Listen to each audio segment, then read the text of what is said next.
welcome Coach John.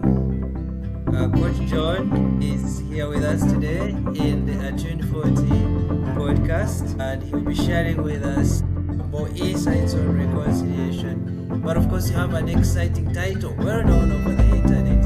Why are you called Coach John? Well, let's begin with that.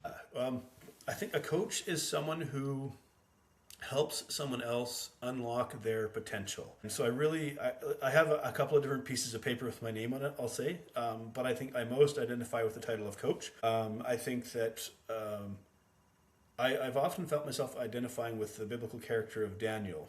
I'll call him an advisor to royalty. I seem to have this gift to see and read and understand people in a way that I can't always fully explain. But what's kind of exciting as a coach is I feel like I see great potential in people, and maybe my stewardship of this gift is to kind of help people unlock that they see in them. Because so often, like, I believe that each one of us is born with gifts, but oftentimes because it's sort of inherent or native to ourselves, we may not always appreciate that they are gifts, and we may not even feel like we have something special. And so I think as a coach, I like to help people unlock their potential. And so I love having that as a title.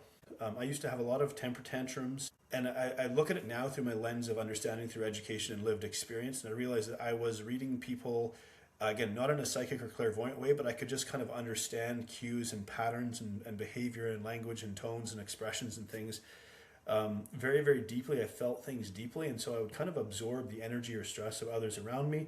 I'm very empathetic by nature, and at some point in time, all of that big emotional stuff had to go somewhere. It needed a pressure release, and so it would show up in the form of a temper tantrum or some kind of emotional meltdown.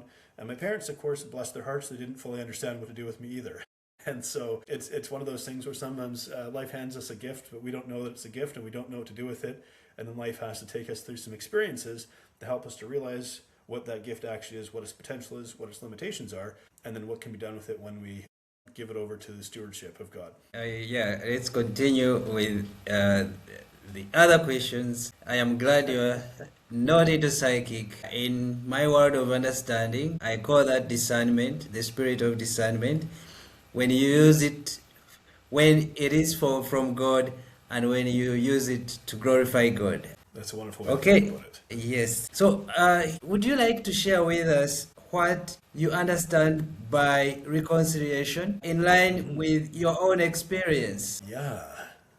Coming back to something that was severed or broken or damaged. Often in this case, it could be a relationship. And so in my own lived experience, I've experienced a number of different losses and traumas, and I recognize that this is not unique to me. This is an all too common lived experience of many people. And so in my case, I went through, I'll just describe one, just very briefly, one particularly notable incident when I was living in South Africa. I was attacked, violently beaten, nearly died. And in that experience, obviously it was very, very traumatic to go through, and I was not equipped to sort of deal with the fallout or the aftermath of it.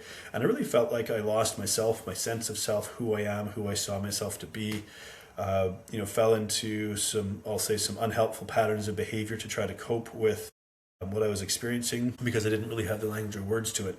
And it started this sort of long journey back of maybe not trying to find myself again, but like, who am I, and where do I belong in this world, and how do I, as a man of faith, like, why am I doing things that are harming me or hurting me? And it was a lot of difficult questions and feeling lost. And yet in all of it, I recognized that I was never actually abandoned by God, but I felt also deeply ashamed of who I was, who I'd become, and what I was struggling with. And as such, I probably created distance between myself and God, not quite like the prodigal son, but maybe a little bit like that. And I feel like reconciliation was me coming back to God, saying, I've had a really hard time here, and I've somehow not given you the opportunity to help me in the way that I should. It's like God said to me, you're a cerebral Christian, you're a thinking Christian, but you haven't given me your heart. And so I really had to kind of find my way back and rebuild that relationship in a way that maybe at a depth that I never had before that. Sorry about what happened to you in South Africa. Before we go too far, what exactly was taking place? So we were working for an NGO, non-governmental organization, working with underprivileged youth, helping to teach life skills and kind of prepare them for careers and employment, typically in the hospitality industry. So we really loved our work, we loved what we were doing, but just one night I was going back to the instructor's cabin on this nature reserve, and There was three guys inside the cabin when I opened the door, which kind of surprised me. And there was a fourth guy that I didn't see. And the fourth guy who was outside smashed me across the head with a rock or something. The other guys kind of jumped up from the table. They were drinking tea and eating rusks, rooibos tea and eating rusks, which is very common in South Africa. And they just started kicking and stomping and beating on me. And the intention was to gradually just beat me to death. And the cabin was kind of far enough away from like where everybody else was, the students and my wife and things like that. And so they had knives as well. And for some reason I didn't get stabbed. Call it divine intervention. That's going to be my explanation for it. As well as, how do you get the strength to fight off four guys after being concussed and badly beaten. But so somehow in that experience, God spared me, but it was obviously a very difficult one to go through. I managed to get to where everybody else was in one of the other buildings. So I'd been attacked. We didn't know how many men were out there. And I remember just having the thought, like, I can't die tonight. I can't die tonight because my soul will be in hell.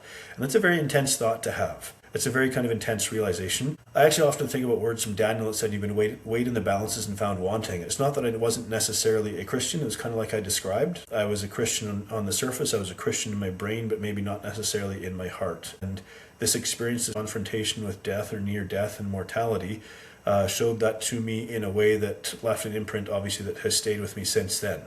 Yeah, so that was a pretty difficult experience to go through, and kind of the traumatic fallout, the PTSD, the binge eating, the food addiction, the maladaptive and self-destructive behaviors that I didn't fully understand. It helped you to reconsider your life, even when it was really tragic. Yes. So I would say this, I would not remove that experience from my life. So a lot of people, they say that was a terrible thing to go through. And maybe we have this idea that sometimes that life is supposed to be good, and I think actually it's through the most difficult hardships that we discover who we are, who we're not, what our limitations are, what really matters to us, how fragile we are as human beings, how fragile life actually is. I wouldn't be doing the work I do today if I didn't go through that experience. I was probably I'm not going to say I was necessarily arrogant, but look, I've got a pretty good brain. I got it free of charge, but I'm a pretty smart guy. I was pretty successful. I was doing a lot of things that people would... I was pretty privileged in a sense. So I'll just put it that way. And all of a sudden, like, none of that stuff mattered. Even it didn't matter how smart I was, didn't matter how capable I was. Like, I was just utterly lost and kind of devastated. But it's in those experiences that we figure out, like, what we're really made of, but also who God really is. And maybe isn't the one that we first thought or first met when we first began attending church or whatnot, but in a much more personal, intimate, and difficult way. We are wired for struggle. It's not that we look for struggle. It's not that we ask for it.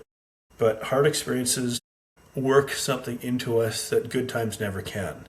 And so it's not that we ask for them, but I can think about, like, there's other sort of major life experiences from, like, losing everything in bankruptcy to suffering a crippling injury in a cycling accident. All of these things, they kind of forge us. And each one of these things has added to who I am as a person, my understanding of life, difficulty, and suffering in such a way that I can connect with people in a way that I never could before because of my lived experience. It's not so much about my formal education and, as I call them, the pieces of paper with my name on it. It's about the education I've received in the University of Life. And so I think every experience, when handed over to God, isn't a wasted one. Our guest this week is Jonathan McLernon. We are ending here with this episode, and he will be back very soon. Please stay updated. Please consider subscribing to make sure you do not miss the next